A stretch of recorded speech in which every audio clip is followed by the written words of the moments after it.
আমরা অনেকেই আছি যে কম্পিউটারের যে মাদারবোর্ডগুলো, বিশেষ করে ডেস্কটপ পিসিতে, আপনারা যারা পিসি টেকনিশিয়ান, তারা এই যে যখন সময়গুলো ঠিক মতো দেয় না, সময় বা তারিখ, তো তখন আমরা আসলে মূলত করি কি, এই বায়োসের ব্যাটারিটা এখান থেকে উঠায় ফেলি।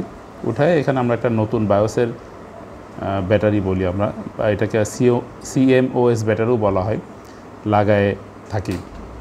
তো এই ব্যাটারিটা আসলে লাগানোর সময় আমরা যে কাজটা করি, ম্যাক্সিমাম ক্ষেত্রে যে বাজারে নর্মাল যে ব্যাটারিগুলো পাওয়া যায় সেই ব্যাটারিগুলো লাগায়, যেগুলোর দাম খুবই কম। কিন্তু এই CMOS-এর যে ব্যাটারি, এটা কিন্তু খুব গুরুত্বপূর্ণ একটা কাজ করে। গুরুত্বপূর্ণ কাজ বলতে, আমরা বায়োসের মধ্যে গিয়ে যে আমাদের প্রয়োজনীয় সেটিংগুলো করি, আমরা সেভ করে রেখে আসি, সেই সংরক্ষণ করা সেটিংগুলো কিন্তু এই ব্যাটারিটা সেভ করে রাখতে সাহায্য করে CMOS-কে।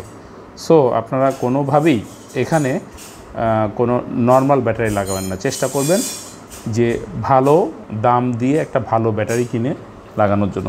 তো বাজারে অনেক ব্যাটারি ভিড়ে কিছু ব্যাটারি আছে, আপনারা দেখেন এই যে এরকম single battery, single lithium battery রয়েছে। তো এইগুলো আমি লাগিয়ে দেখেছি, এগুলোর পারফরমেন্স অনেক ভালো।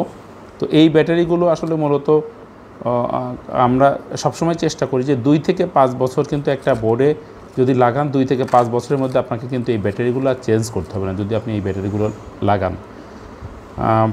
তো এই বিষয়গুলো আপনাদের একটু যদি মাথায় রাখেন, তাহলে আপনাদের জন্য বেটার হবে আশা করি। আজকে এখানেই শেষ করছি। খোদা হাফেজ।